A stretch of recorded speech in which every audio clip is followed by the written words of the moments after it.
T'es tendu comme une crabe. Bonjour et bienvenue sur le podcast Faut se détendre. Je suis votre hôte Charlotte, je suis sophrologue, prof de yoga thérapie en devenir et exploratrice de pratiques bien-être et développement personnel. Dans ce podcast, je vous partage des éléments de réflexion sur des sujets abordés en cabinet ou en séance collective et aussi sur des tendances et des actualités bien-être et santé. Bonne écoute! Aujourd'hui, un partage peut-être un peu inattendu sur la pornographie. La pornographie vient de porno, qui signifie de la prostitution, graphia, qui signifie documentation. Pourquoi je vous parle de ça ?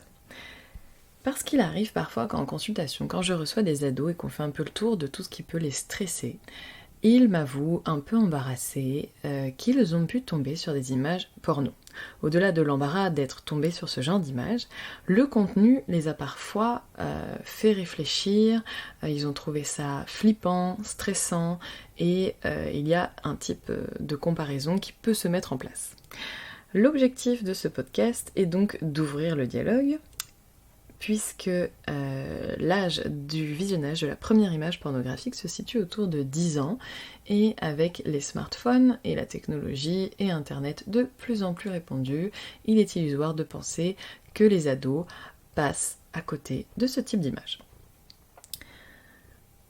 L'objectif aussi de ce podcast, c'est de dire que le porno n'est pas une référence pour la sexualité, tant des ados que des adultes d'ailleurs.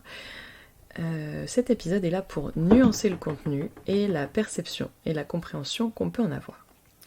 Il y a un décalage réel entre la vraie vie et cette fiction. On n'est pas obligé de faire pareil, ni d'être pareil, et donc, à partir de là, vous pouvez déjà commencer à relâcher la pression. Le porno est une fiction, ou un spectacle destiné à exciter sexuellement un public averti. On parle souvent de films pour adultes. La mise en scène est simpliste, basique, avec beaucoup de références à des clichés, tant dans les looks que dans les dialogues. Les films pour adultes répondent à des types de fantasmes. Or, par définition, un fantasme implique quelque chose qu'on n'a pas, qui diffère du quotidien. Répétons-le, les films porno sont des spectacles, et donc qui dit spectacle dit artiste. D'ailleurs, faisons le point sur les acteurs. Par exemple, ils sont souvent retenus pour leur mensuration hors norme. Pourquoi ?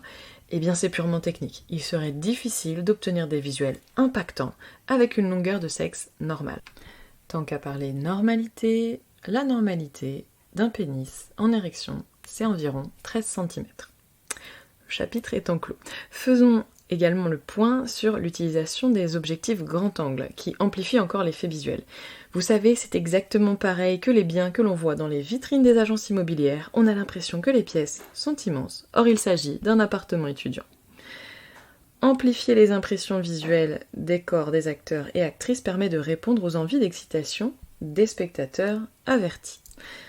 Revenons à l'idée de spectacle. Il s'agit d'une performance, il s'agit du métier des actrices et des acteurs engagés. Il n'y a rien de naturel, tout est scénarisé, codifié.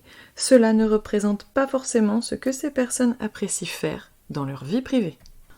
Aussi, le porno est un business artificiel. Mise en scène, anatomie, cela ne reproduit pas la réalité d'un rapport sexuel.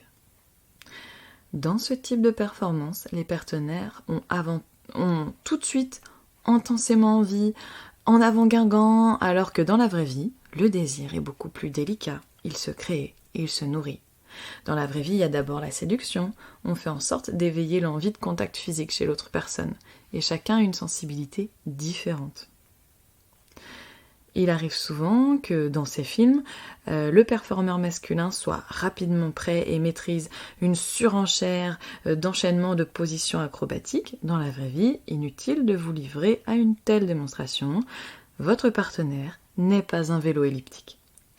Un homme, dans la vraie vie, peut faire face à des doutes, du stress, avoir plus ou moins d'expérience, être plus ou moins adroit, et c'est normal. Dans le porno, les actrices semblent très à l'aise avec leur corps, elles le montrent, elles le mettent en scène. Les femmes, dans la vie réelle, ont parfois des complexes, parfois un besoin de réassurance, une envie de ressentir qu'elles sont désirées et respectées.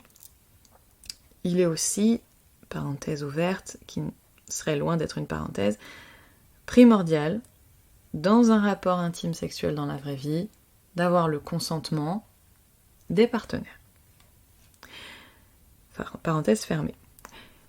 Je répète que ce qui est montré en termes de performance sert à exciter et il ne s'agit pas de banaliser ni de généraliser les pratiques plus ou moins exotiques mises en scène. De même, il n'y a pas de normes imposées dans la vraie vie pour profiter de sa vie intime, de sa sexualité. Ce qui est montré dans les films porno ne correspond en rien à un standard à suivre pour bien faire. Faites comme vous êtes à l'aise, confortable, surtout comme vous avez envie. Cela ne regarde que vous et votre partenaire. L'idée est de ne pas imposer à l'autre ses envies, mais bien de communiquer et savoir ce qui est OK pour vous. Il s'agit d'explorer, d'improviser étape par étape dans sa sexualité et c'est un langage intime. Aspect santé, à l'écran, il est très rarement montré l'usage ou l'usage correct de préservatifs. Pourquoi ? Car les scénaristes de cette industrie estiment souvent que mettre un préservatif va nuire à l'excitation du spectateur. Dans la vie réelle, avoir des rapports non protégés expose à des risques d'infections sexuellement transmissibles et à des risques de grossesse non désirée. Deuxième aspect santé, les rapports filmés dans les films porno relèvent parfois de la performance olympique. Grande amplitude de mouvements, enchaînements brutaux, gestes violents. Gardez en tête que les actrices et les acteurs sont des performeurs qui, à la manière de sportifs de haut niveau, s'échauffent, se conditionnent, se préparent physiquement et mentalement correctement pour ne pas se blesser. À retenir, la seule vraie bonne sexualité, c'est celle dans laquelle vous et votre partenaire vous sentez bien, vous épanouissez et vous vous laissez aller et improviser. Merci d'avoir écouté cet épisode jusqu'ici. Vous pouvez commenter, liker, partager. Vous pouvez également passer sur mon site internet www.charlottehermansophrologue.com pour avoir plus de renseignements sur mon activité et éventuellement prendre rendez-vous.